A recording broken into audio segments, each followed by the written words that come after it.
Et salut les amis, j'espère que vous allez bien. Franchement, vous m'avez énormément manqué, donc je suis extrêmement heureuse de pouvoir vous retrouver dans cette nouvelle vidéo. Depuis quelques semaines, je suis dans les Cévennes. Je suis invitée bien chez ma tati et mon tonton sur un terrain de 50 hectares. Donc franchement, c'est magnifique. Comme vous pouvez le voir derrière moi, il y a de magnifiques chênes, donc c'est vraiment superbe.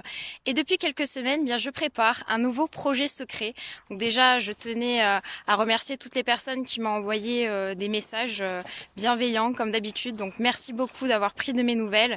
Et puis bien je tiens forcément à remercier ma tati, mon tonton et mon papa qui m'ont permis de réaliser ce projet, qui m'ont aidé puisque bien ça fait un moment qu'on travaille dessus.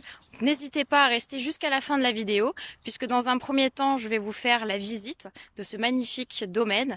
Et puis en fin de vidéo, je vous donnerai plus de détails sur ce fameux projet.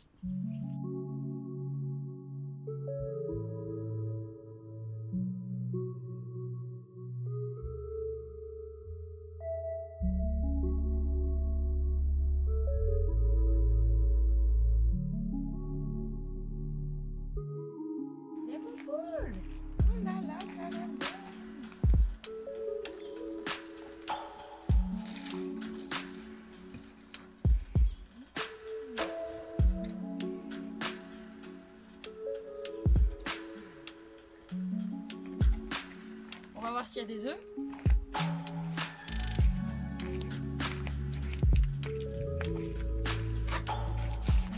Oh yes, on a 3.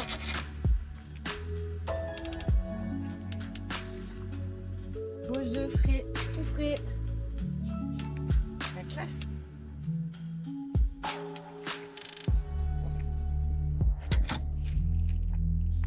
Puis on va leur mettre un peu de graines à ces petites popoules.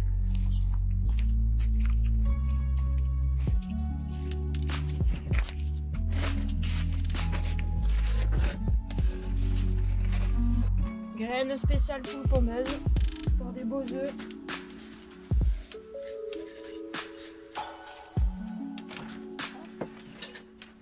Et voilà.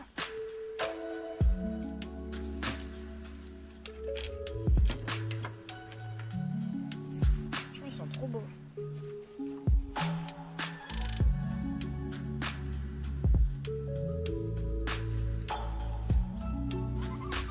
Copain!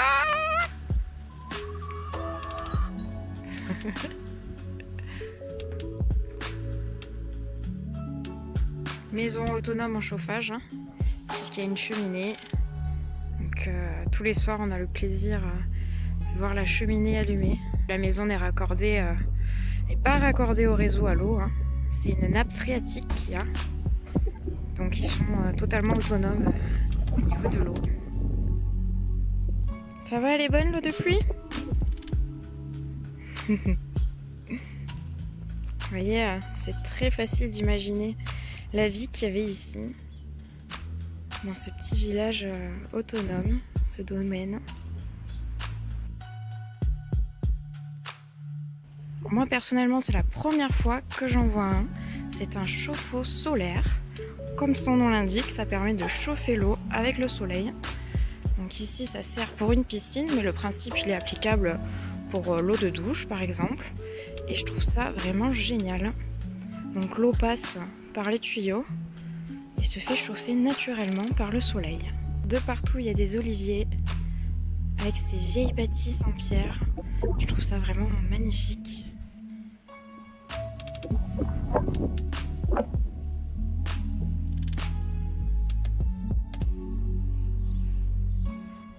Alors ici se trouvait avant le poulailler.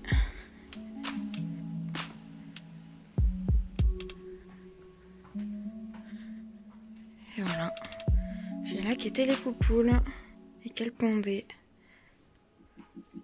Il y a plein de nombrils de Vénus. Ils sont vraiment magnifiques, il y en a qui sont vraiment énormes. Et pour ceux qui ne savent pas, c'est comestible. Ça se mange, donc bon, bien sûr, bien les rincer à l'eau, les sécher sur un torchon propre. Et puis en salade, ben, c'est hyper bon.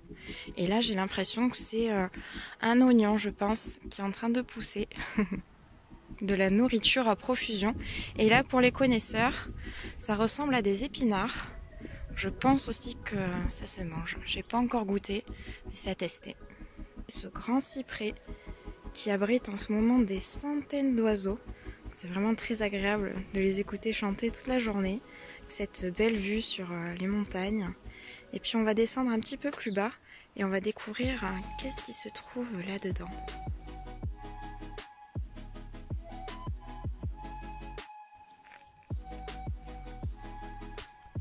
Là, c'est le poulailler.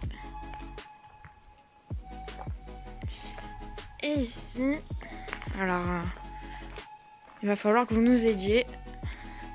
Parce que franchement, je sais pas si ça servait pour le grain, pour les raisins. Je sais vraiment pas. On va descendre par là. Et regardez-moi ça.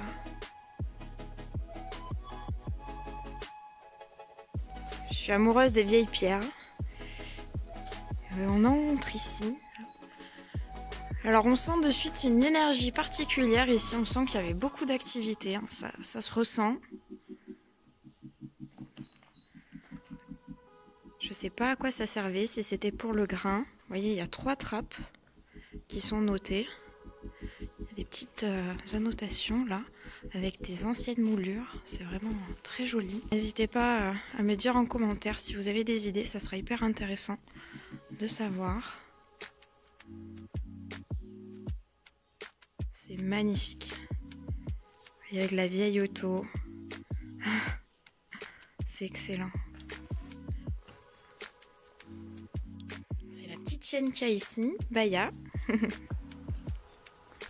sais pas si vous vous rendez compte de la taille des troncs, mais c'est vraiment impressionnant.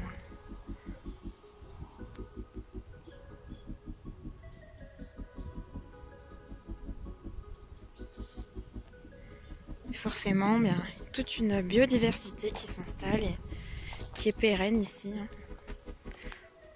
Donc au fond, vous voyez, il y a un petit champ d'olivier. On va aller voir ça. On est au mois de mars et je découvre dans cette région les giboulées. Alors je connaissais pas moi dans la région du Var les giboulées, mais c'est bien quand il pleut, quand il fait beau.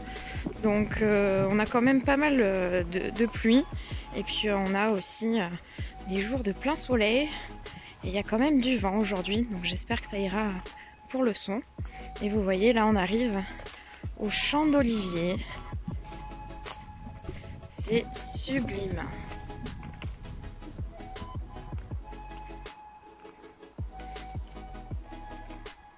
Qui faisait les olives ici.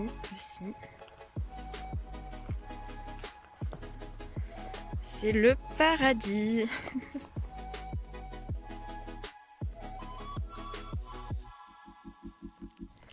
Je sais pas si vous arrivez à vous imaginer comme moi les personnes qui pouvaient remonter chez eux par ce chemin, comme Baya le fait, et qui travaillaient ici, qui développaient leur autonomie. C'est magique.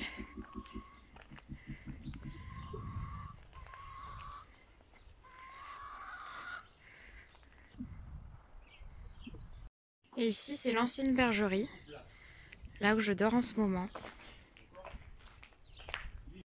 Évidemment, ils sont autonomes en bois pour le chauffage. J'ai ramené la petite lampe pour que vous puissiez voir un petit peu à l'intérieur de ce four à pain, four à pizza, qui est vraiment énorme, il fait plus de 2 mètres.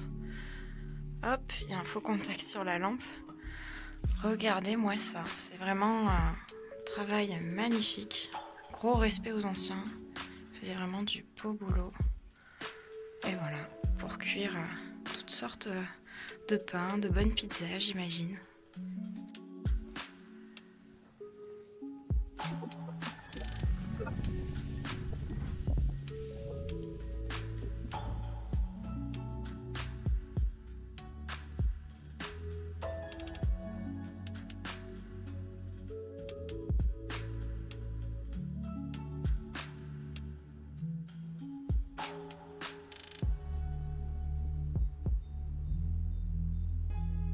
Une belle cabane en bois réalisée par mon tonton. C'est vraiment un très très bon bricoleur. Ici, vous voyez un des plus gros chênes qui est présent sur le terrain, un terrain de 50 hectares. C'est vraiment une grande forêt de chênes qui s'étend avec cette jolie cabane en bois. C'est vraiment magnifique.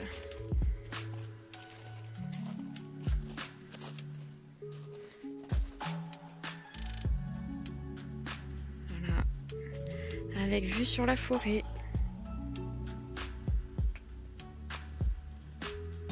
Et qu'est-ce que tu fais, tonton? La surprise.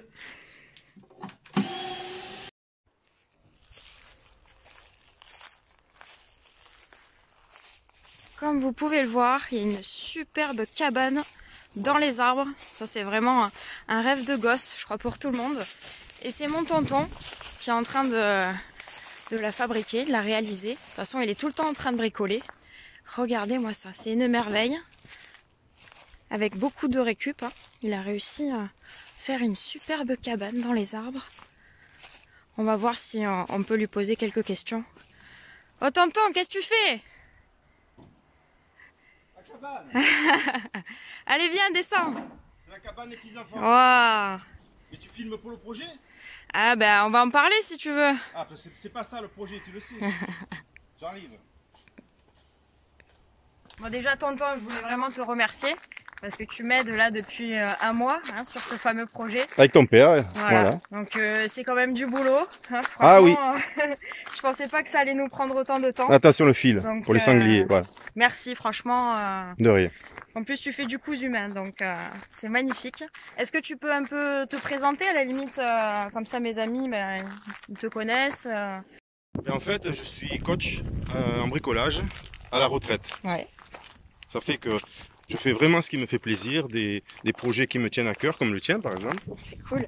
Mon idée, c'est de réduire les frais de la personne qui m'appelle en proposant mon aide. Je les forme, ils me servent de main d'œuvre en quelque sorte, ils apprennent quelque chose et généralement la facture est divisée par deux. D'accord, voilà, c'est intéressant pour ça. C'est quoi ton slogan? Mon slogan, à demain, demain. Et d'ici 2-3 mois, je m'installe sur la région de Marseille. D'accord. Voilà. Et il me semble que tu as une page Instagram que je vous laisserai en barre de description. Tout à fait. Où tu postes, tu as mis quelques-uns de tes travaux en bricolage. Voilà. Parce que franchement, il est très très fort en bricolage. Et c'est super de t'avoir. Franchement, merci pour m'aider à ce projet. On va le voir ? On va le voir, ouais. D'accord. Mais bon, je voulais aussi que tu me parles bien de... Tu es aussi coach en développement. Tu m'as donné aussi pas mal de conseils. Oui, à la base, je suis formateur et coach en développement personnel. Et comme ici, c'est un peu désert, voilà, je me suis adapté au terrain, aux Cévennes. Et les gens bricolent beaucoup ici. Donc c'est pour ça que j'ai changé d'activité. De coach en développement personnel, je suis passé coach en bricolage. Yes. Mais un n'empêche pas l'autre, surtout si je retourne bien sûr, dans les Bouches-du-Rhône ou sur Marseille. Quoi, voilà. Carrément. Bon, je vous laisserai son contact en description si vous voulez aller checker son Instagram. Bon, on va voir le projet maintenant. Allez, c'est parti. Alors ça y est, on y est, mais le projet, ça fera l'objet d'une prochaine vidéo. En attendant, je veux quand même vous donner 2 indices. Donc, minimalisme et aventure. N'hésitez pas à me laisser des commentaires si vous avez des idées de ce fameux projet et on pourra le voir dans la prochaine vidéo. Donc, je vous dis à très vite les amis. Je vous envoie beaucoup d'amour. À la prochaine.